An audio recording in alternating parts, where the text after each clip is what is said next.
Hey guys, so we're sitting here and I thought that I would take this opportunity to talk about a couple of scenarios that could happen if something were to happen to your vehicle. How does that play out financial wise and, you're moving forward into something else? So there's three different scenarios that we're going to hit today. So the first scenario is if you have a loan on your vehicle. Let's say your car's totaled. You have a loan on your vehicle and you have gap protection. Gap protection basically covers the difference between the market value and your loan amount. So let's say your car is totaled. The insurance company assesses the value. They send their people in. They assess whatever the market value is on your car. Let's say the market value is $20,000. But you have a loan on your car. You owe a lender for your vehicle. Let's say the loan amount is $15,000 balance on your loan. So the insurance company will pay market value 20, but they're not going to give you the money. The money's going to go to the lender because technically it's not your car until you pay off who you owe, right? And then you have $5,000 toward the purchase of a new vehicle. Correct. That's usually if you're purchasing a vehicle and you don't have any equity in it, meaning you're not putting anything down, you haven't traded anything in with equity to put to apply funds down. It's going to put you in a situation where you kind of need to have a little bit of buffer in the middle. Basically, what gap protection is in the event your vehicle is less than what you owe on the vehicle is more than the market value, those funds come out of your pocket if you don't have gap. So let's say it was the other way around. You owed $20,000 and your loan balance was $15,000. Then you owe the difference. You would basically be paying out the difference. Let's talk about the second scenario. The second scenario is if there is no loan and the insurance company has to pay you for the market value. So in my case, my vehicle was paid off. The insurance company looks up the market value, tests evaluation. They verify that you don't owe anybody money for your vehicle. That means you would have a clean title and a lien release from whoever the lender was. The lender basically writes you a letter or signs up on your title saying that you don't owe them any money anymore. So then the company has to give you the full market value of your vehicle. So let's say the vehicle is a total loss, but the current market value is $20,000. Well, the insurance company writes you a check for $20,000. Then you hopefully take that money and then you can put towards a new vehicle moving forward in that scenario. And we kind of hit this a little bit, but we'll go over the third scenario of having a loan on your vehicle and no gap. If you don't at least have a down payment to put on your car, please do not purchase a vehicle without gap. Just don't do it, because anything could happen out here on the road. You saw in my scenario, my husband was sitting at the red light like that. What safer place could you be on the road than just sitting still? And if the value of and they have percentages on how they determine what the value is. It's not, just some rinky-dink thing. They sent me some 10-page report that was based on where I lived, what the vehicle was worth, all the features on it, and all these different things. So they have mechanisms to determine how they come up with those numbers, right?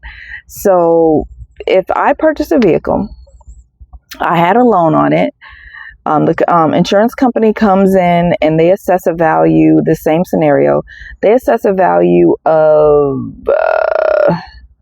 $15,000.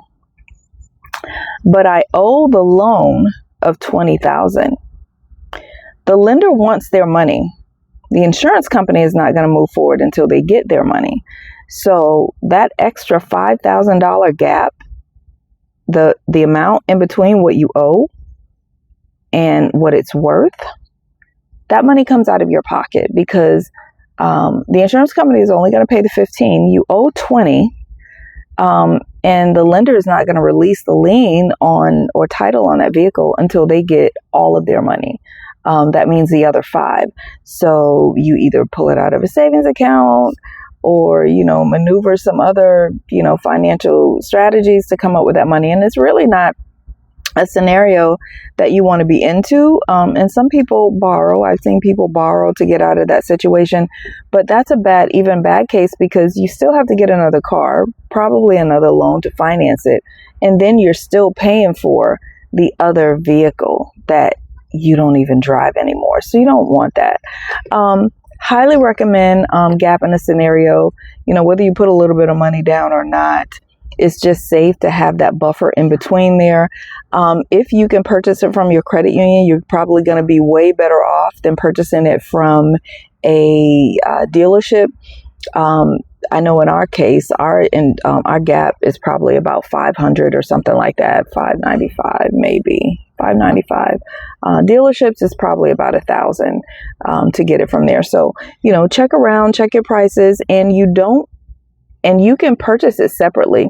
Even if you purchase your vehicle already and if nothing's happened to it and you're not in a crisis situation, chances are you can probably still purchase Gap from your credit union. So look around, shop around.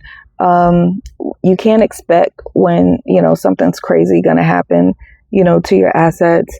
So, you just kind of want to have that extra protection to cover you so that you can move on and go on with your life. Like, after the insurance company settled everything, they were like, okay, we're taking our rental car back. And I'm like, I got to go to work on Monday. So, you're in a situation where you kind of have to come up with your own, your own plan. They're basically saying, hey, you're on your own. You better go get something to ride in. Because, your life still has to go on. So you don't want it to be held up, because of vehicle stuff. But yeah, I figured I would take a few minutes to kind of go over the scenario on how that happens business wise.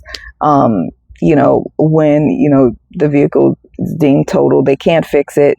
The amounts to repair it are equal to or greater than, the amount to repair it is equal to or more than what the market value is. And that's all the insurance company is interested in. They're only interested in the market value of your car. That's their deal or agreement with you. Anything beyond that, you better have it on your own, because they're not interested in any of that. They don't care what your loan amount is. They have to contact your lender because the lender has the title to your vehicle. They're in possession of the title to the vehicle. That's what the insurance company has to have, because, they're going to go through the process of, taking possession of that vehicle and doing whatever they do with cars, probably auctioning them off and fixing them up, or so people can auction them off and resell them and that sort of thing. So, there's a whole nother market there as well, because, whoever gets my car is going to have a pretty decent vehicle, because here's the thing. The back of my car was damaged, which could be fixed. The motor, the engine, everything that was on the front of the car, there's nothing wrong with any of that stuff. So, whatever they're replacing on the back is cosmetic. So, and there wasn't that many miles on it, So, there's decent cars out there for people that want to be involved. It'll probably be registered on Carfax when somebody does get it. And it's going to be a salvage vehicle, so they have to do some work on it to make sure that the title is upgraded. Oh, and I learned so much more information. Like, if it's salvage, you can't get insurance on it. You have to, go through a process to get the salvage title changed to a rebuilt engine title, like that. It has to be rebuilt in order for an insurance company to cover you and all that sort of stuff. So there's a whole scenario after that for people that still want to keep their cars. Let's say if somebody was like, I was like, hey, there's nothing wrong with my car. I can fix it. I can throw a couple of, a little bit more money on there. The insurance probably would have given me something, not as much, because they're going to subtract out what the salvage value is. Then I could have taken it on my own and then made it a little project to try to upkeep it. Let's say if I had some money around it and had the time and patience to do that, you could keep it if you want to. But if something else comes up, the insurance companies wash their hands with the whole situation, you're on your own. So it's an interesting little process. It's been a learning process. So I'm just sharing, what I know, the little bit that I know on my own from the financial side, because that's what we do. And some things that some really good service representatives have shared along the way. So sorry, let me know if you guys have any questions. It's an interesting scenario. If you've had any cases where you actually kept your car, I'd love to hear a little bit more about that and how that worked out in your case and stuff like that. But I hope you guys have a wonderful week and blessed day. Thanks for listening.